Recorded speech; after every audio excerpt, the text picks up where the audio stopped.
Le Conseil de l'Ordre du 17 mai a été l'occasion de faire un point sur l'activité du musée du barreau. Vous n'ignorez pas que le barreau a depuis de nombreuses années un très beau musée qui comporte beaucoup d'archives, un fonds très important qui le plus souvent a été légué par les confrères, comme par exemple les notes de plaidoirie de Laborie lors des procès des Dreyfus, mais beaucoup de choses dont on fait l'acquisition régulièrement.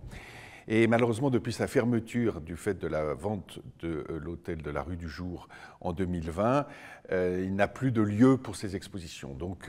nous avons présenté tout un projet d'exposition hors les murs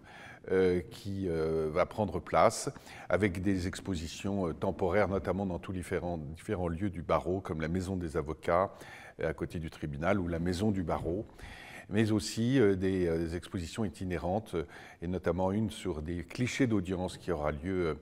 qui se tiendra tout le mois de septembre prochain à la mairie du 16e arrondissement, avec des photographies qu'on verra même sur les grilles de la mairie.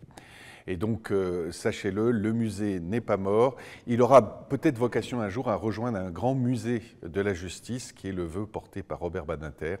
et auquel personnellement je souscris totalement, lequel musée pourrait tenir sa place dans les locaux de la Cour d'appel.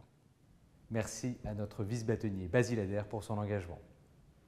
Par ailleurs, et outre l'examen des procès-verbaux préparés par le service de l'exercice professionnel et les ouvertures disciplinaires, le Conseil de l'Ordre a examiné les subventions accordées aux associations et syndicats de notre barreau. Également, notre bâtonnière Julie Couturier est revenue sur les événements de la semaine, notamment la Job Fair organisée par Julien Brochot et Carole Pain-Blanc, mais aussi la très belle formation organisée par l'École nationale de la magistrature à laquelle elle a participé sur le thème éthique partagée, avocat magistrat.